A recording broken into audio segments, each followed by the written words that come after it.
Well, it's nice to meet you in person. Yeah, Yeah. And I appreciate you sent over your bio and all that. I would love to learn more about where are you from? Where were you born? What is your hometown?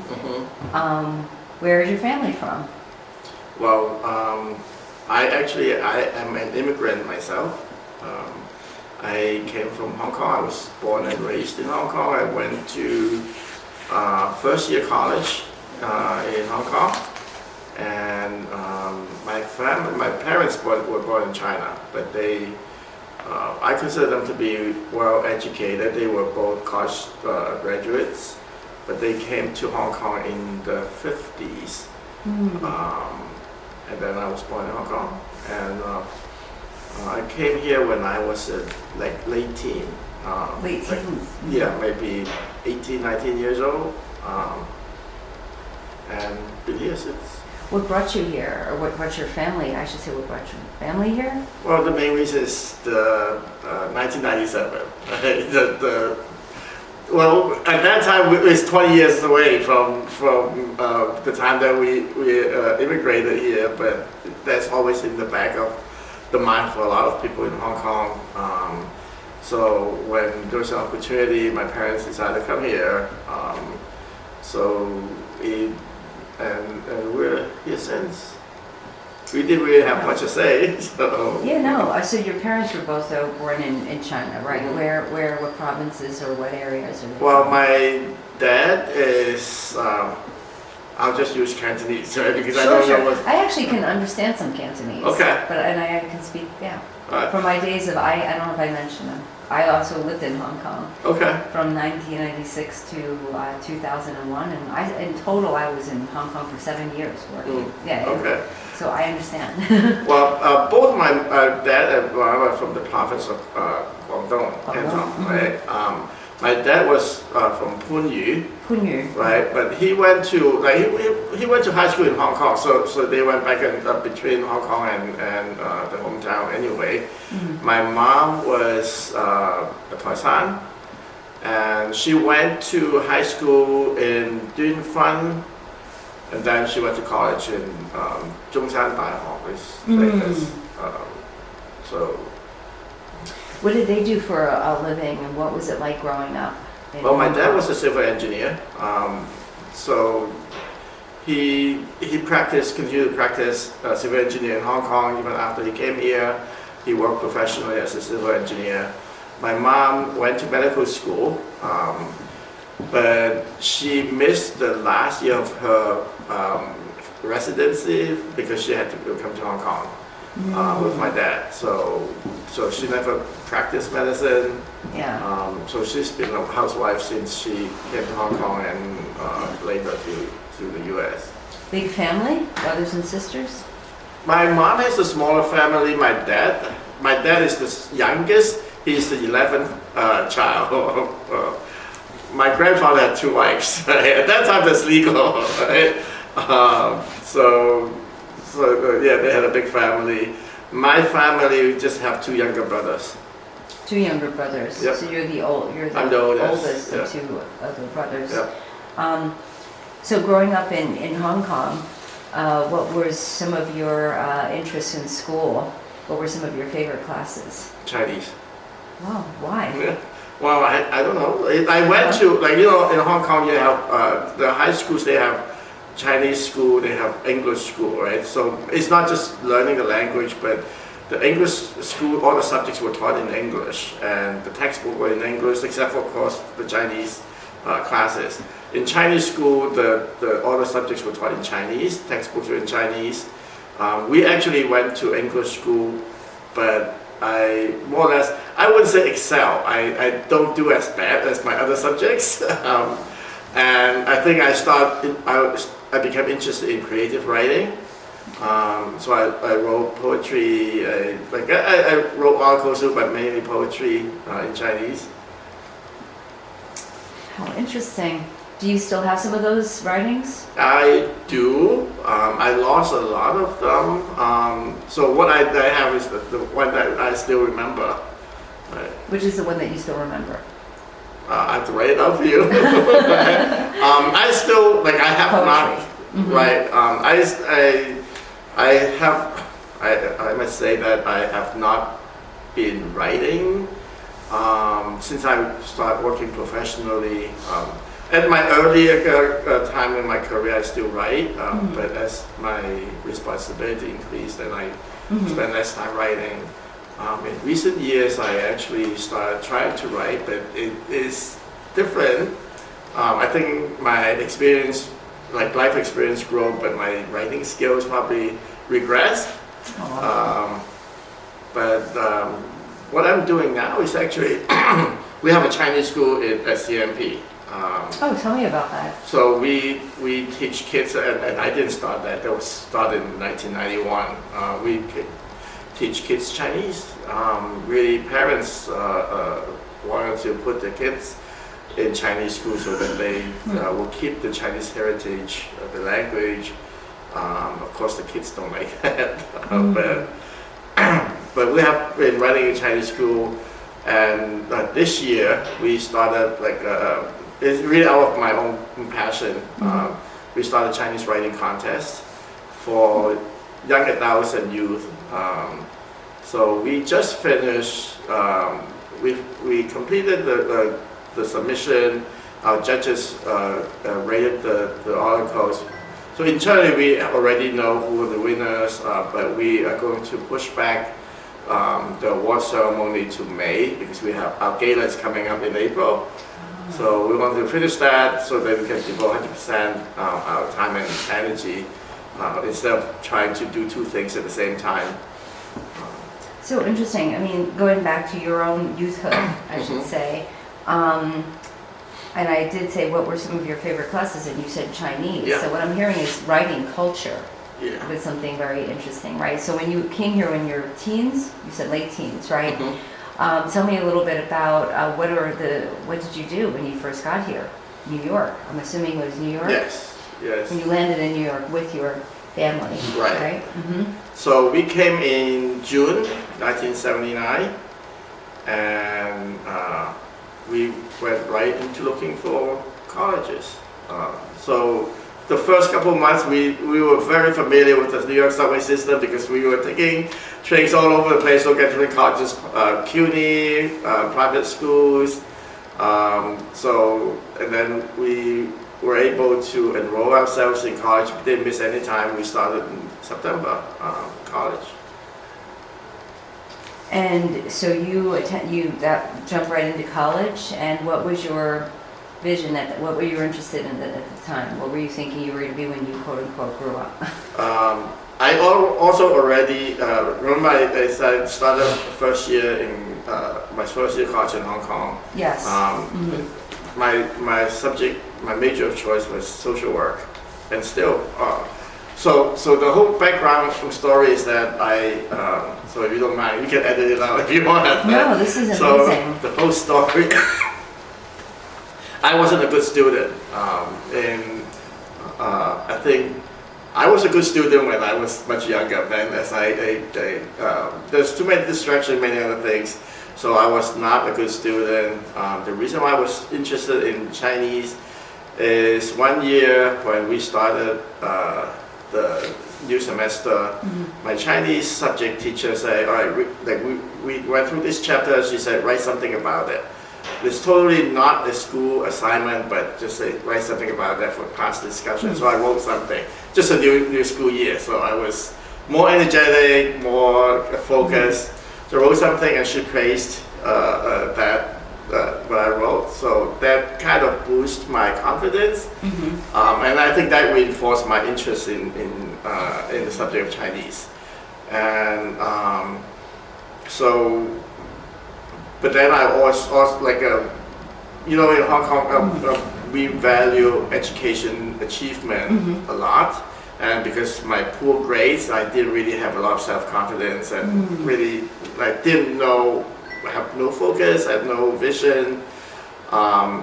Then in my high school years, I went with some friends to a local youth center It was a study hall, so we just went there. I started out hanging out and then more and more engaged. Started doing volunteer work, and that got me into. My mom always said, "Well, what can you do? Like writing poetry, I can't feed you, right? Unless you're very famous, right? So you have to find something as a career." So when I hang out at the youth centers, all the people, the worker there, they lead groups, they work with kids.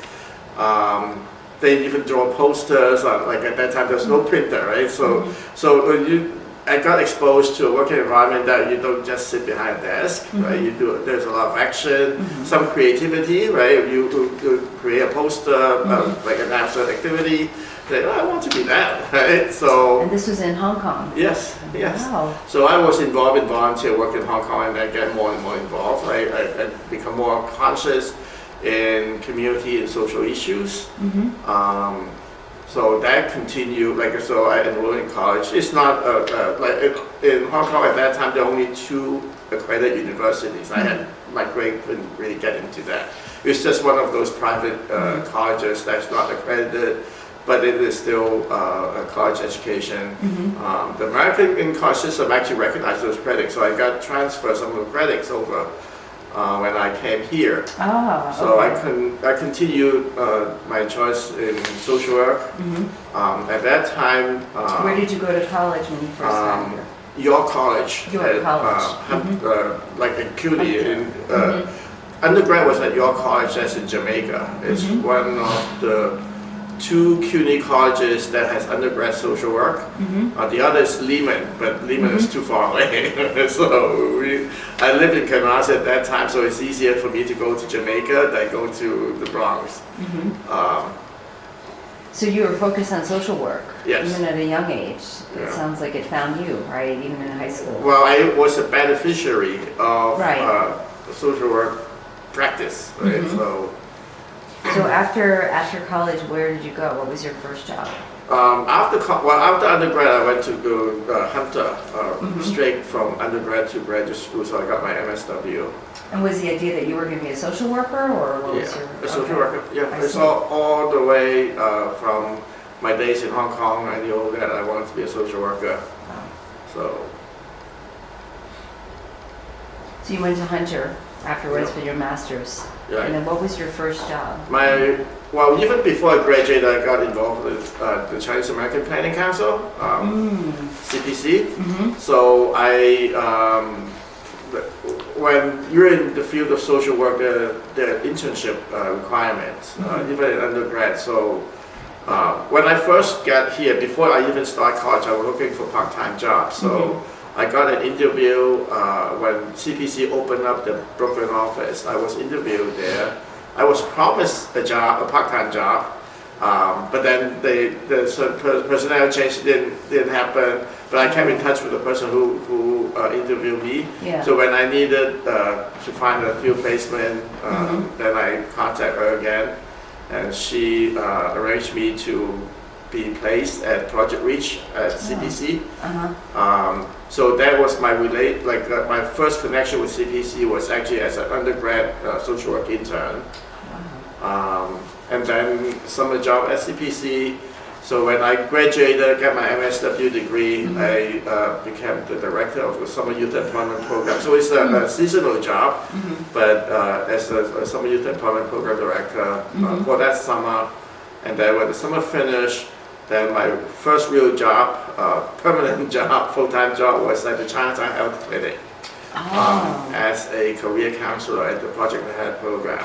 At the Charles Wang. Right, now it's called Charles B. Wang Community Health Center. Community Health Center. Right. At that time, it's Chinatown Health Clinic. Right.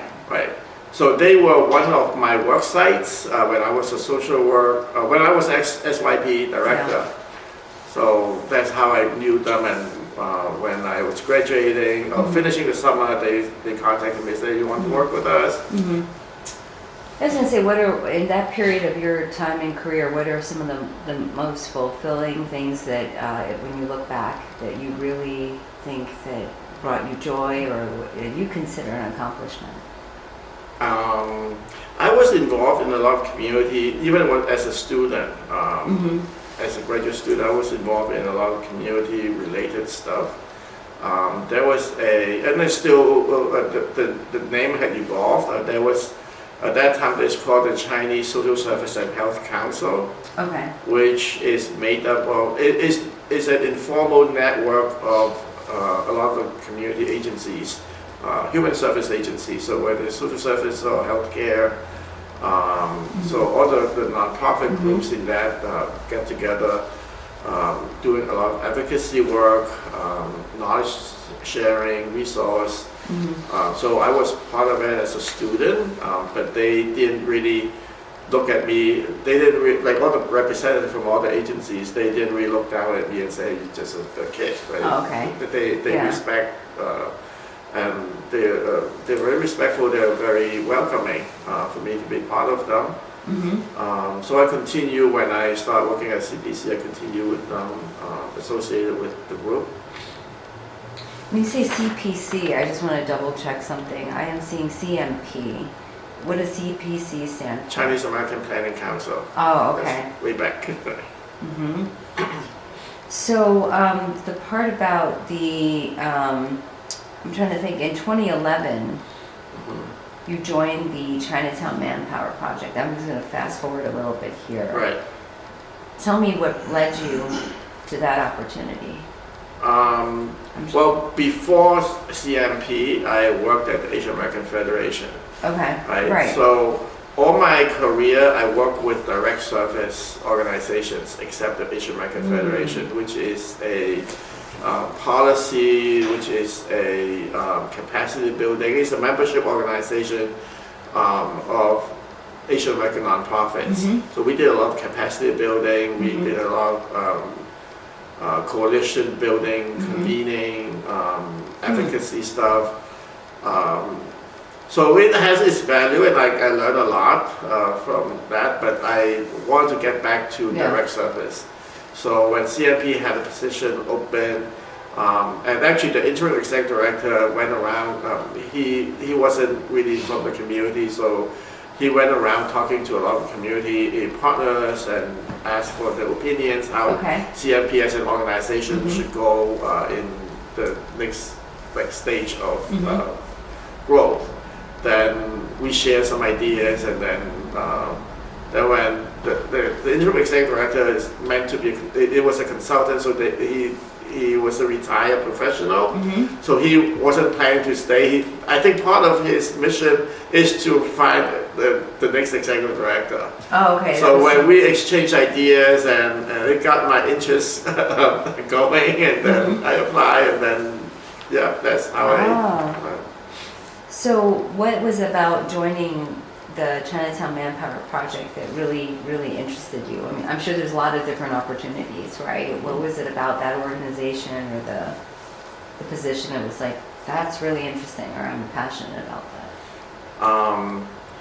I must say that I joined when CMP went through a period that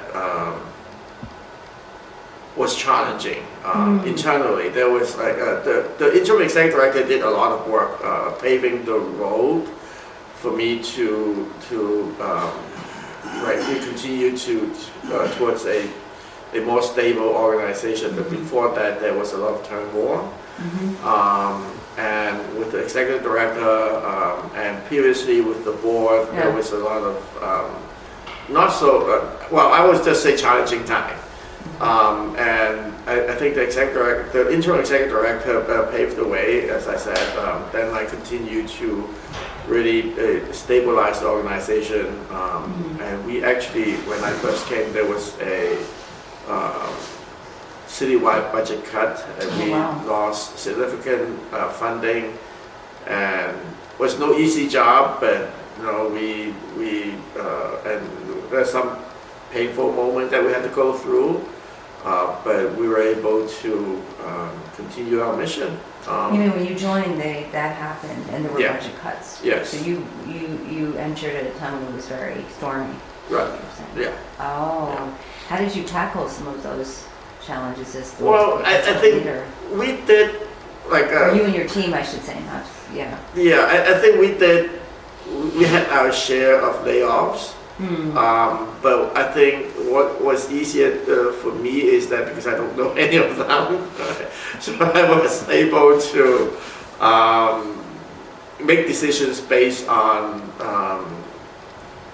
reason and logic, and less emotion. I think I respect people had put their time, energy, their life into the organization. Yeah. And it was no easy task to do that, but at least I came in, although I understand all those emotional attachment, I don't have any emotional tie. So it makes the decision easier, if not less painful. And for the first time we lay off people, we actually dip into some of our reserve fund and offer severance. In the past, we never done any severance. Oh, right? okay.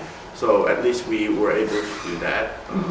And so we took that into consideration, but it was easier on me. I think I work with our staff team. Yeah. Yeah. And then in terms of maybe rebuilding, how did you, so that was 2011, right, ish time. What are some of the big projects or initiatives or milestones that you did, that you led or created or developed to build up things in the organization? So when I first joined CMP, we had a very small board, 6 board members, all men. Then slowly expand the board, make it more gender balanced. Right? And then we started fundraising. We have not done fundraising for 10 years before I came in. And I remember when I was interviewing with the board and saying, this is where I came from, the board does fundraising. Right? If you don't feel that that's part of the board's role, then don't waste your time. So they all agree, and I think I put in a condition that board members should be doing give and get, not give or get. I was appealing to the board that if you don't give, how can you convince other people to give, right? And I said participation is more important than how much money you give, right? You give me $1, that's give, right? You don't have to give me $100 or $10,000. So for the longest time, we had 100% give from the board members. So then we were able to build up our fundraising effort. So in 2012, we started our first fundraising dinner in a modest venue. We sold out to a point that we had to tell some of our guests that, can you buy half a table instead of a full table? So I think, yeah, that was a, and then to the point, we lost 1/4 of our budget, through budget cut. So we have the board and the community have to step up. Amazing. So fundraising, also bringing in new board members, right? Yes. Including women. And then new projects and initiatives, right, too? Funny thing is that we started our first job fair, and with using our headquarters, our own internal space, we had about 10 employers, about 200 job seekers on that day. So fast forward, yesterday we just finished our job fair. We had 41 employers and over 500 job seekers in the Flushing YMCA. So we outgrew several space. We went from our space. We partner with United Healthcare in Flushing. So we started our Flushing job fair there. Then we outgrew that space. So we used the gym at the Flushing YMCA, and we were able to accommodate more than 40 employers, more than 500 job seekers. We have over 100 different job types, and jobs from manual type of jobs to professional licensed jobs.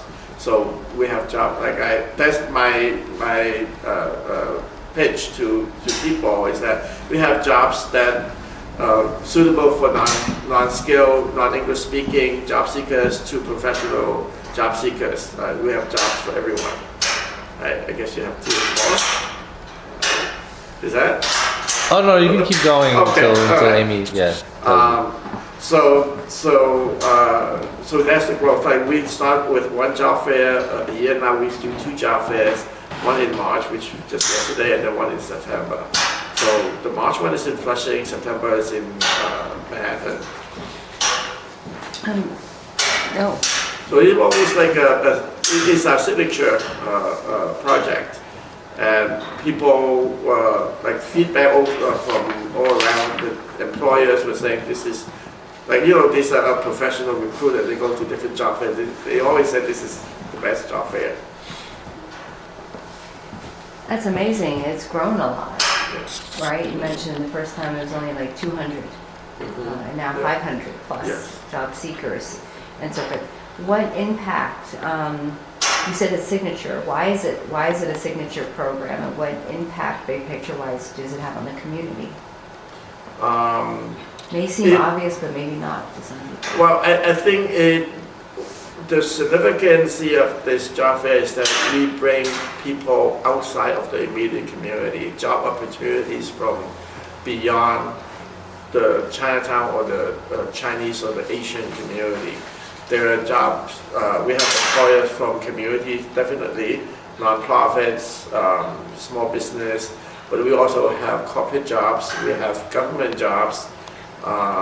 So it is, we open up the door for job seekers and the opportunity to employment that is not limited by the ethnic community, and I think that means a lot. And we also at the same time help employers from the mainstream to recruit talents from the Asian community. So it's a two-way street. The first job fair was what year? 2011. Okay, and it's been annual, right? Yes, Since it you is have annual. two every Right year. now, for the past, I would say 7, 8 years, we had been doing two job fairs, one in spring, one in the fall, one in Flushing. Usually the spring in Flushing, the fall in Manhattan. Yeah, so maybe I'd love to hear more about how you grew that. I almost want to call it a program, but you grew that initiative. How did you do that? It couldn't have been easy. How did you bring in more employers and bring in more people? I think by word of mouth, and people see the turnout, it attract more and more people. Funny thing is that yesterday we had an employer, the state trooper from Pennsylvania came. He said, why did so they're recruiting from New York, right? And I don't know who told them. We certainly did not invite them, but they heard about it. They wanted to join us, so they had a table there. I think a lot of them is like we start with the core group, people in the local community, whether small business, the bank, the hospitals.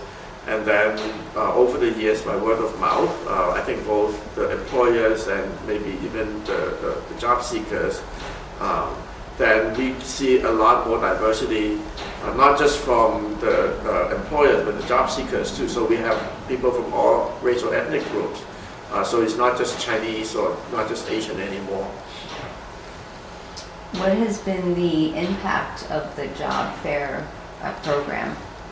The impact both in the numbers and also what the stories. What are some of the things that you've seen? Well, the hard data is difficult to track. We always get the feedback from the employers and the job seeker when they exit the job fair. We ask them to fill a survey. It's always very positive.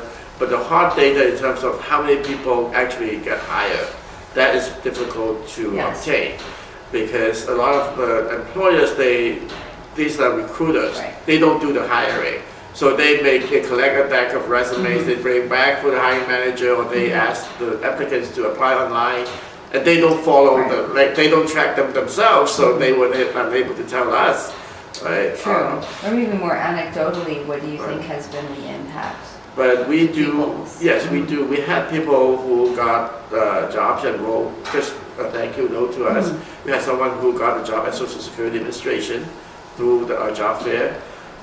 As that, and also we have someone who is simple as she was a single mother, limited English speaking, but she got a job through our job fair as a housekeeper in a hotel, right? And that helped her to take roots and really stabilize her income, and then she can take classes, right? And while taking care of her children. So it's stories like that. When you look at that, how do you feel like that impacts the community? I mean, you're serving Chinatown, right? This community here. Well, we serve the Asian Or community. the Asian Chinatown, community, right? yeah. Again, it is how we open up doors for both the job seekers and the employers. So I think the significant impact is that people look for jobs. That doesn't mean that they would have to go within the community. Even if they are limited English speaking, there are jobs in the mainstream that don't require. So this lady who works as a housekeeper, she works in a hotel. It's not a community based jobs. She limited English speaking, but housekeeping job doesn't require them to speak a lot. Like they don't have to deal with customers that much. So even with her limited English skills, she was able to hold down a job in a hotel setting. Yeah, that's amazing. One thing I'm hearing is that the jobs at the fair or beyond are not just for, I mean, they are for non-English language speakers also have opportunities from Right. hearing. Right. And that's a part of the mission Yeah. of the Yeah. organization. Yeah. So sorry, our mission actually is to help immigrants to become economically self-sufficient, whether it's by employment or by small business. We do have a program to encourage entrepreneurship. So we help people to start up the business, to expand the business. That's amazing. The entrepreneurship part of the opportunity, can you share a little bit more about that program? We actually, yes, we have a program that was started out as with what we call a small business boot camp. It is an intensive training that enroll aspiring entrepreneurs. They may not have a business at that time. They may still be working full time. We have a class on Saturday, 10 Saturdays, 6 hours each week. So it's 60 hours total. Usually we start from October and last all the way to right before Christmas. And during that 60 hours, which we teach them how to start a business, from basically incorporating the business to really have written out a business plan that they can present to potential lenders, right? So that they can get capital to start the business. And then everything in between, all aspects of conducting a business, accounting, tax, marketing, right? So we had experts from different fields to come in. It's a full day training, so 6 hours. So in the morning, we may have an accountant come in and talk about how to manage your book, how to report your tax. And in the afternoon, we may have someone to come in to talk about insurance, right? Risk management, how to avoid or what are the necessary insurance, right? How to not to underinsure. But during the whole course of the year, the whole thing is strained by the theme of by the time you graduate. The last session, you have to do a class presentation of your business plan. So So like pitching or proposing? yes. So you present to your classmate, and of course the facilitator will critique, a classmate will give input, feedback. So that we started out with that, but then we also, besides the class, then we have business counselors to provide one-on-one technical assistance and business counseling, troubleshooting. Right, people who may not be aware of trademark right, registration. Right? Then we help them with that. Right? Say, make sure you don't you don't get sued by someone else. Right? How did you So- come up with the idea for this, the entrepreneurship part of the bigger job equation? You know, a lot of people would think job fair, which is great, but Right. how did you come up with that idea? Well, I think our small business component started out in, I think, 1992. So so 20 years after the organization started. So it's not like, oh, we start out from day one. Day one, we just think about job training. Right? We teach people Right. English. We teach people typing at that time, right? Back in 1972. So I think over the course of years, we learned that number one, some people want to be their own boss. They don't want to work for someone, right? So like we're not talking about big business. It's just like these are small business owners, 1 or 2 employees the most. Like sometimes they're the only employee, right?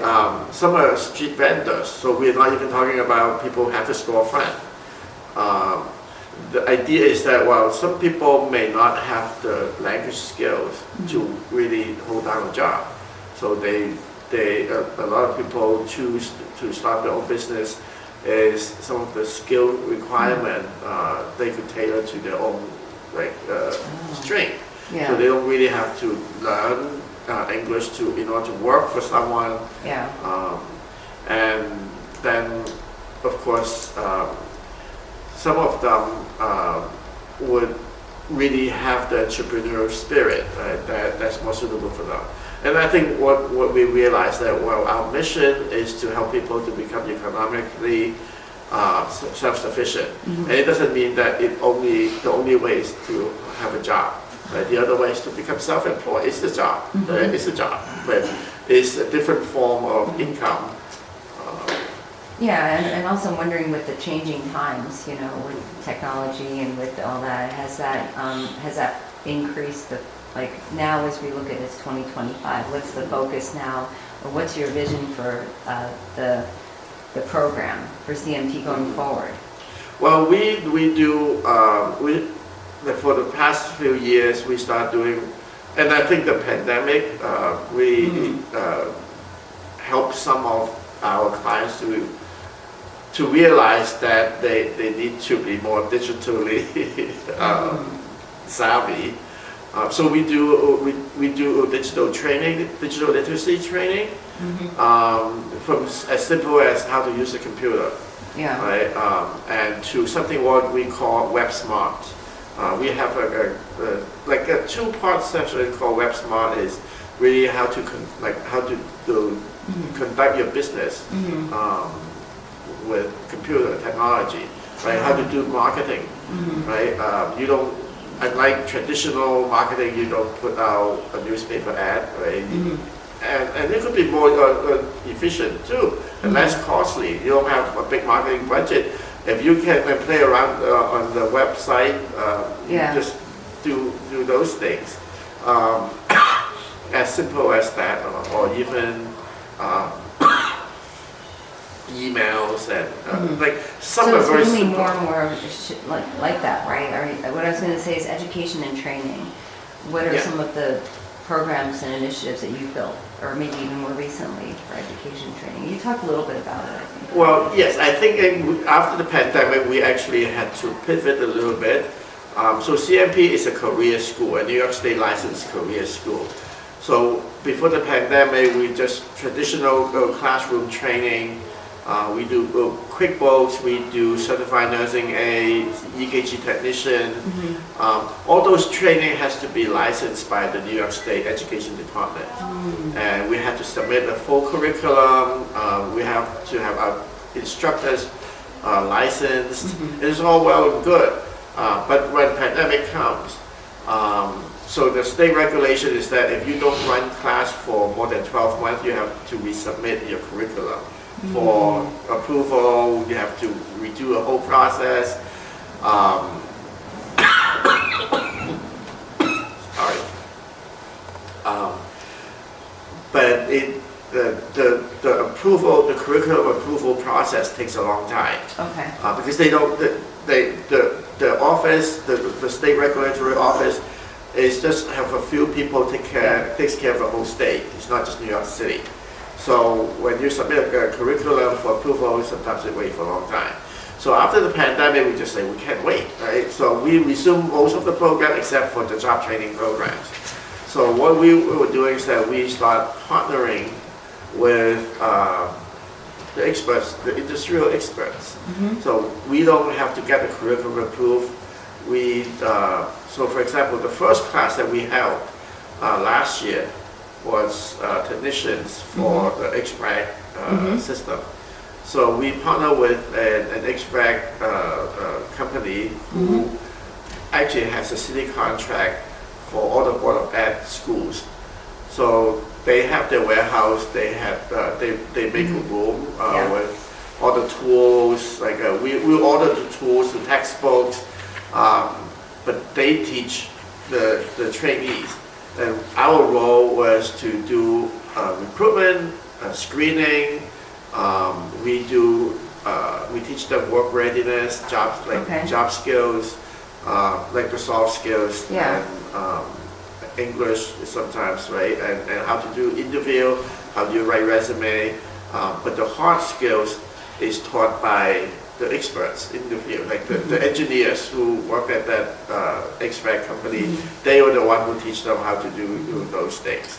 What do you think are some of the biggest challenges that the Chinese American, or I should say Asian American community faces when it comes to seeking opportunities and also jobs within the community that you've seen? Because some of the things you mentioned, like interviewing or resumes, right? Like, I don't know, New York State will offer that, but in the world that you're in, what are some of the most unique challenges to that population? And where does then CMP come in as a solution? Well, I think besides language, language is always the most common and the starting point, right? And we teach English classes, like many of them. But I think the resume writing, the interviewing skills are still very much lacking. They could learn it from like community colleges, libraries, but it is someone that they trust, someone that has shared a similar language and cultural background. Our instructors may not speak perfect English, right? They may speak with an accent, but they understand where they come from, and actually the student identify with them, right? If the teachers can do that, I can do that too. And I think they feel more comfortable coming to a community-based organization than going to, say, a community college, right? Where it's a little bit intimidating with whether it's the facility, the people who work there, or just the concept of going to a college. If they're just elementary school level of education, they feel that they're going to college, they don't feel as comfortable. And I'm just generalizing this, but I think a lot of time and a lot of our job seekers, we're still teaching them how to apply for jobs online, right? Because a lot of employers now, they don't, they may interview you, but at the end is that, well, go, fill out an application online, right?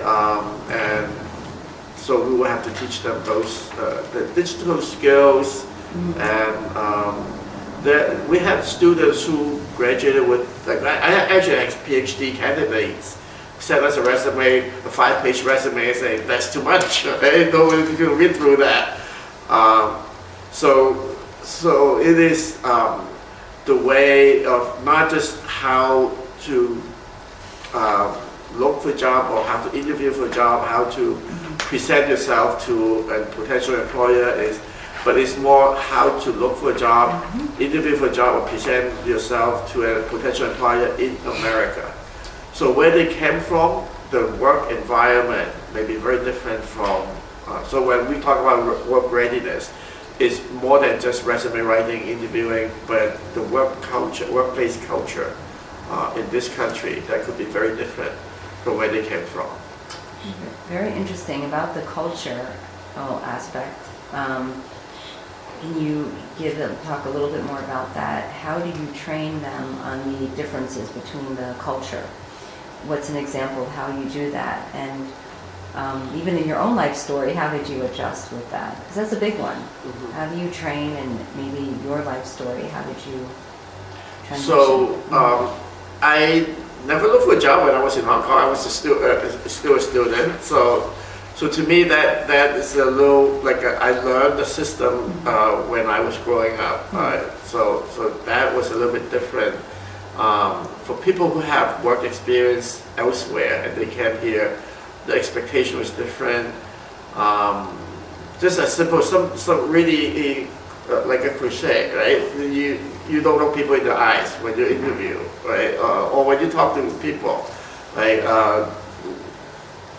Here, eye contact is important, right? I actually, some of the people I had just hired last year, I hired a new staff person. She has a master's degree from NYU, right? She speaks, when she speaks, she always cover her mouth. We say, well, that's not, right? It may be a sign of politeness, right? But I said, well, you know, here, my impression is that you're not confident enough. That's a sign of lack of confidence, right? So little things like that, and you have to, like, if you are not bilingual, you will not be able to give that type of feedback. You will not understand where they come from, why they're covering your mouth, right? For me, I'm bicultural, so I can say, okay, I can understand maybe that's why you cover your mouth. And I've seen more than one person doing that. But for, like, say if you go to a community college, you have a very highly qualified instructor teaching you, giving you a mock interview. If they don't understand that, they will not be able to give you that type of feedback. Yeah. Oh, that's very interesting. And also with the employers that you work with, do you do any training on the cultural aspect for them? Because you have like 40 plus employers, right? Well, unfortunately, we do not have that opportunity. We usually, in the past, we usually have one of the employers come in before the job fair. We will hold a workshop, usually a week before. So we ask anyone who's interested in coming to the job fair, come to this workshop. The employer can really, the workshop is really about what are the employer's expectations, right? Don't send me a 5-page resume, right? And how do you, like, the behavior that they expect from job seekers, right? And just funny, yesterday there was someone came in with their running shorts and say, I'm coming to job fair, and my team member just say, well, you come in here to look for a job in dressing like this, right? Lucky the person live across the street, so they go back and change. That's funny. That's and he did change, right? He did. He came back again. Yeah. Mm-hmm. Well, I think after the pandemic, the dress code is a little bit lax, but not to a degree that. No, that's a good point. There were a couple of things you mentioned that I want to go back on. The COVID-19 crisis. How much did that impact CMP, for example, and how did you come back out of that? Because that must have been pretty significant. Well, I imagine, especially being in the city, the whole city was impacted. It is not as bad as you may think. I don't know if you have a chance to talk to Michael. We were in the same boat. Right before the pandemic, we lost our headquarters to a fire. It was a five-alarm fire. Right. And we lost everything. That was in January. the shutdown for the pandemic was in March, so we had a 2 month time that we were operating in exile. So the idea of operating without a headquarters, without a desk space, to a certain degree remotely, we actually had a head start. We were able to arrange for a local church took us in. Most of our class were able to continue. In about 2 weeks' time, we actually, everything back to all the programs resumed. But we already opened the idea that we work remote without our server, right? Without a desktop computer. We work whatever laptops that we can grab. We had some donation. We bought some new laptops. Some of us use our personal computers. So when we had to go on remote, it wasn't that bad. I think we went through worse. The trauma of losing our classroom, students, we have to call the student one by one and say, come to this place for classes instead. So all the tracking of the students, contacting the students, we went through that already. And I think the remarkable thing is that we did not lose one single student. We had, I would say at that time, we may have about 6 or 7 classes going on during that time, and we had not lost one single student. Wow. So anyway, it started out already as very traumatic, obviously with the 5-alarm fire. Right. So that's huge. How did you get through that alone? Well, the experience that fateful night, the fire started around 9 o'clock. And you got a phone call.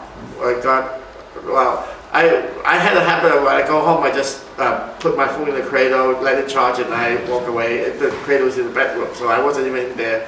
But my wife told me that your phone is ringing off the hook. So by the time I pick up the phone, there were voicemails, messages, text messages, emails. I got to work right at that moment. I told my board that was happening. I told my staff what's happening. If they haven't really been told already, then I start reaching out. I think at that time my mind is that rather like it's not just my personal trauma, it's for everyone. So we need to get the team focused forward, not backward, or not fall into a victim's mode. So my first thinking is that we need to think of what is next, right? How do we continue our programs? How do you continue our services? So I reached out to a local church who used our space when their place was under renovation. So we know that they had that capacity to hold our classes. I reached out to another group who we work closely with and say, can we use your place, your community room as our temporary headquarters? So it was on a long weekend, so that when we come back on Monday, we have a place to meet. To address the staff, and the staff can bring in whatever laptop they can and bring in, and then start working from there. So I think that is the mission was to move forward, to really not to dwell on what might have that we emotionally and physically attached to, because our staff computer, their files are all there.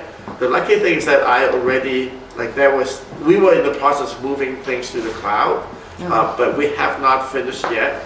But I already had my personal cloud. I have not, I bring work home a lot. So I used to have a USB drive, and I think, well, one day I just thought that if I lose that, I lose everything. So I opened up my own personal OneDrive. So I've been doing work on the cloud. So I did not lose a single file. So I was able to function almost at full capacity, even though with the fire. So from that, then I I was able to I felt that I was the least impact, and then I have to really bring everyone one on the team together forward. And fast forward to today, there's a new home, right? Promised. Sorry? There's a new home promised, not realizing Promise, it not yet. yet. Is there a timeline for that? The city just pushed the timeline back from the end of 2027 to the end of 2028. Okay. So like another And two plus right, years. Mhm. Barring any construction delay, right? Mhm. They have not started construction yet. Okay. So that's where we're at. I thought I had heard Michael talk about, is there a YMCA or a Y program? Are you Yeah. working with the Y? I was with the Chinatown YMCA Yeah. before the Asian American Federation. Yeah, can you talk about well, actually, even before we go there, I was going to ask the career trajectory you have is focused on a lot of amazing focus on the Asian population, Asian American, Chinese population. Was that by your design, or did that just come to you? Why did you choose to focus most of your career on that community? I think it is some people may say my dedication to the Asian community, but I also look at it as my own limitation as well. I think I never really had exposed to working outside of the community. I think I made my graduate school, my second year social work field placement was at Bellevue Hospital. Oh. And the YMCA, although I work in the Chinatown YMCA, it was connected to our corporate office. It's really the city, the YMCA of Greater New York, the citywide organization. And I interact with other YMCA branches from different neighborhoods, different racial ethnic groups. So certainly I had that exposure, I just never did. And most of the opportunity that I looked at, in the past I had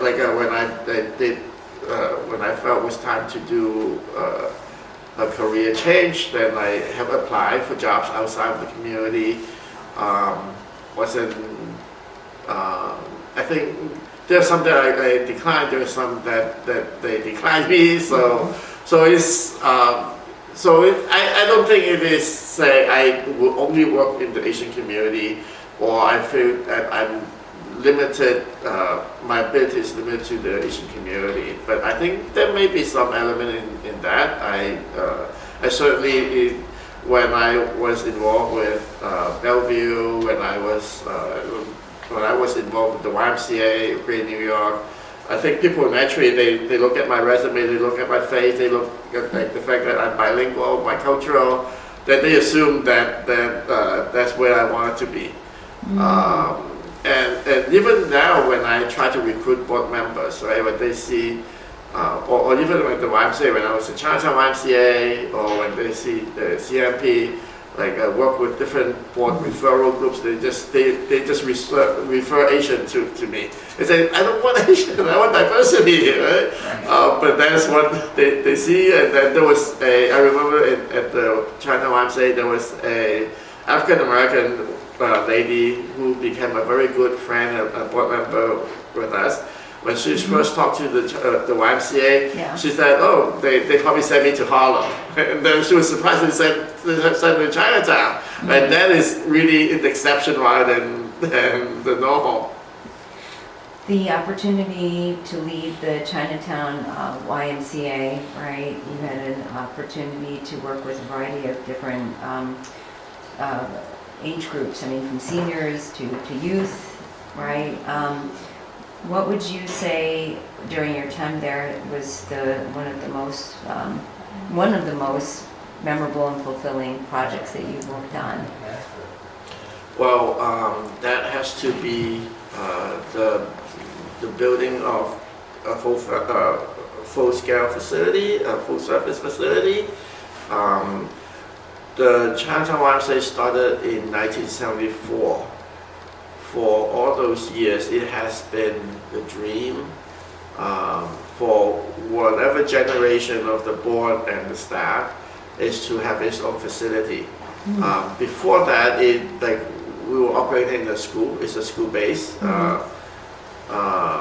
operation, and so there, over the course of all these years, from the 70s to the early 2000s, there are different opportunities that never really materialized.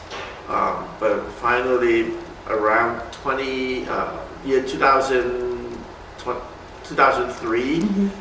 we had a very concrete opportunity, and we did it. We did the Houston Street Center, that's right on Houston and Bowery.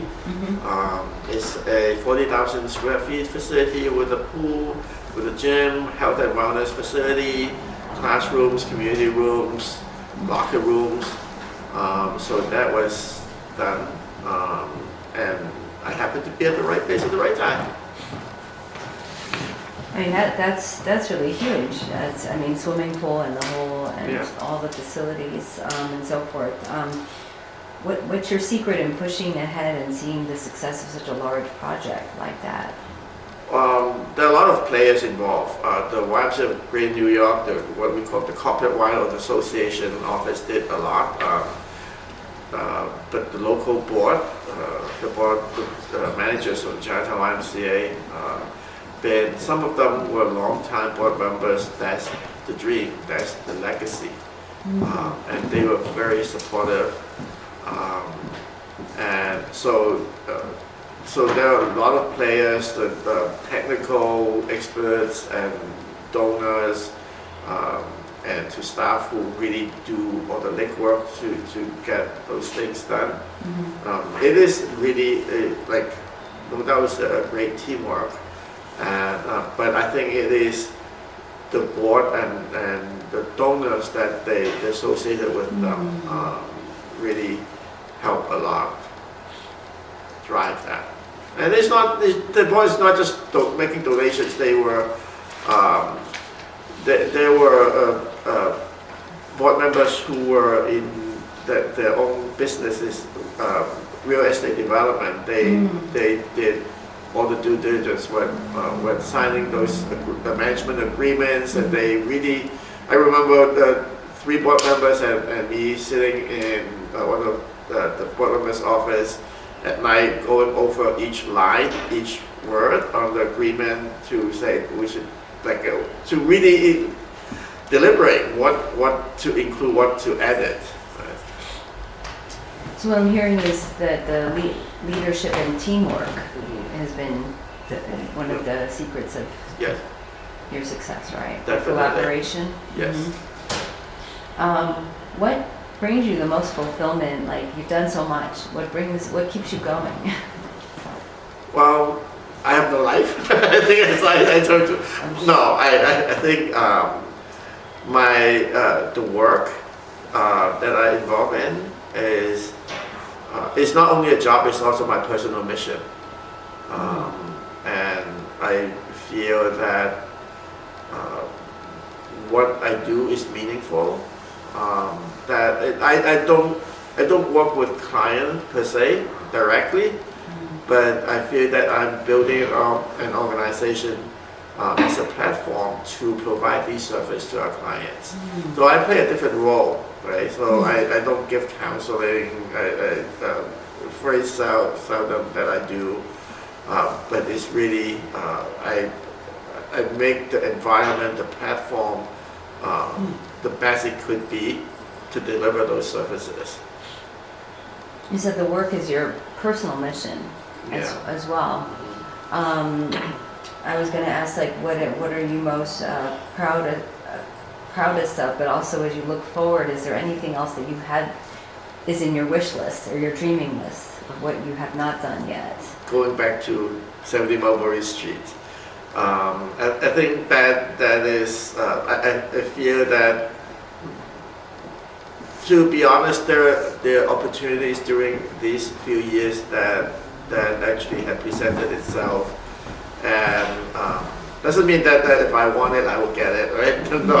No disillusion like that, but I did not pursue because I felt that there's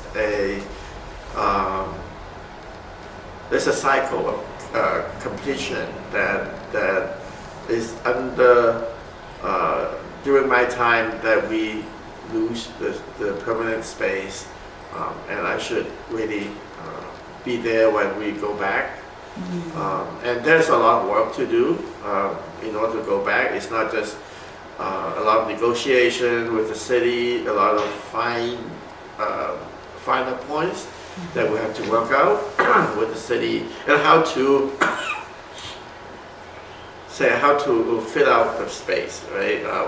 What we had before the fire and before the pandemic, it could be very different from what we need going into 2028 or 2029. And how do we project our needs? Like that is like still 3 years, 4 years from where we are, right? I was also going to, along with that, say, how do you gauge like success with all the work you've been doing with the organization? Yeah, obviously with the job fairs, the career, the educational training. How do you gauge success of the work that you do?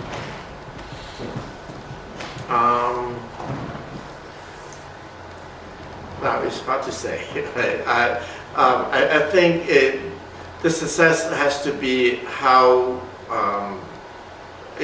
I don't have the data, like the job fair, like I said, I don't have the tracking data, but it's the individual stories that we recognize, and from time to time I bump into people on the street, whether it's just met for the first time or found out that they were involved with CMP some years ago.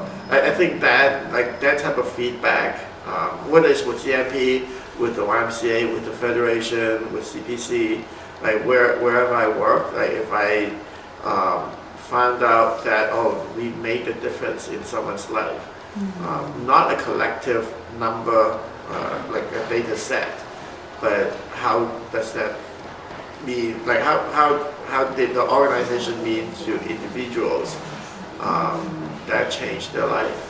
Right, it's my own story, right? When I was involved in the youth center, or the teacher that gave me a positive feedback on the things that I wrote, right? It may just be a small number if you put in a data set, right? Just one single individual, but it matters to me. Do you keep in touch? The teachers do you keep in touch with any of the teachers over the years No. after you left Hong Kong? No, there's no LinkedIn at that time. There's no Facebook. Right. No email. Right. I was gonna say, have you returned back to Hong Kong or to that part of the No, world? I'm not much a traveler. Not much a traveler. No, that's why I say I don't really have a life outside of work. But I don't encourage people to do that. Right? Well, it sounds like you've certainly done a lot for the far-reaching for the community and the personal stories that you mentioned. So when you're not working, or not sure if I should even say that, what are some of your hobbies and passions outside of work? What's something that like some people might not know about you? Well, I want to go back to writing again. So I'm not writing, just writing creatively. I'm also, I like to see myself as some philosophical thinking. So I put a lot of those philosophical thinking, that my own interpretation of life, the universe, into my writing. So I'd like to see, say, if I'm retired, if I'm not too lazy, then I would try to go back to writing and try to express my understanding. And of course, over these years, as my life experience grow, then my understanding could be very different from when I was a teenager. I wrote a lot when I was a teenager, and in the early 20s, even 30s. And I like to go back to that. Yeah, we talked about the creative writing, the poetry, in the beginning of the conversation. It sounds like you're doing this yourself, right? You enjoy to write. Yeah. And then you brought in a writing contest, right? Yes. That was recent. Yes, just started this year. That's exciting. What can we see from that? Is it still open, the contest, or winners? No, the deadline's already over. Okay. We already know the winners. We just have not announced it. We have Okay. not. We still need time to plan the ceremony, award ceremony. We want people to be there, so that it could be a visible event. So to encourage more people to participate. And because our gala is coming up in April, so we don't want to really distract like both events, right? We don't want to dilute that. Right. And it's the same people working on both, so we can't really split our efforts. So we want them to be the best that we can focus on one after another rather than both at the same time. So the ceremony for the award ceremony for the writing contest will be in May. Okay. Oh, that's very exciting. That's really exciting. So you mentioned the word retirement. Have you? People had asked me, and I say, I think number one, I don't want to outlive my welcome or usefulness at CMP, but I also feel that even if I leave CMP, it may not be because of retirement. It really all depends on my health, right? The scenario is that even if I won the lottery, which I don't buy, right? I don't play. Yeah. But even if I won the lottery or I have some type of windfall, right, I would still be working. Still be doing what you're doing. Yes. Is what. Yeah. That's great. Yeah. Is there anything else that you would like to add home? Otherwise, we talked for more than an hour, which is yeah. And you started off by saying you didn't have much to say, but we had a conversation. That's really great. Is there anything else that you would like to add about Not that work, the can. staff's work, the Chinatown Manpower Project? Well, one thing that I think, if you sum up my career, the fact that you mentioned that I work mostly almost exclusively in the community, is I think whether I was at the Chinatown YMCA or CMP or the other places I spent my professional career at, I think one thing that I would say is that I always try to connect people from our community to the mainstream. And I think, being an immigrant myself, my parents came here, and I believe a lot of immigrant parents are going through the same process. A thought process is they come here not for themselves, it's for the next generation and then beyond, is to bring better opportunities. And the better opportunities is not just limited to in the Asian American community. It has to be beyond this community, so that you really open up the horizon for the next generation. So whether it's immigrant workers that we work with at CMP, or children, youth, teenagers that we work with the Chinatown YMCA, is to bring them to become a more well-rounded and with a wider exposure than just confined in the community. I think if you, after all this, right, if you are exposed, you get experience with the mainstream, you decide to work in the community, nobody will stop you, and it's welcome. I think we want people to come back to the community, but I don't want you to stay in the community just because you don't have the option. Right? I think we help to provide those options, those opportunities, and so that you choose to stay, not because you're stuck. I think that's the difference.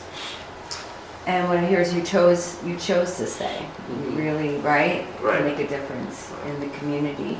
I guess finally I would say, do you have any advice for younger people or youth who are exploring career pathways on what, if they're interested in, how did you find your passion?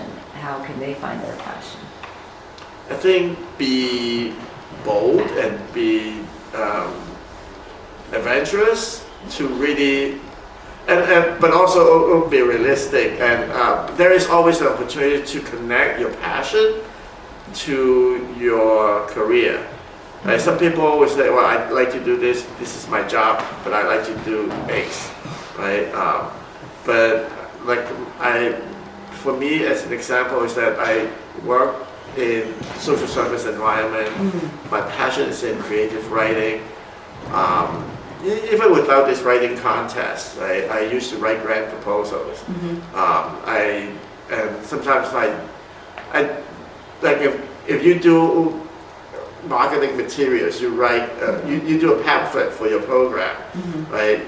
You could apply some of the creative writing to that. Right. So there's, yeah, you may not be an author, right, as your career, but you can apply some of your passion to your work, and so you can actually feel more satisfying when once you can connect your passion to your job.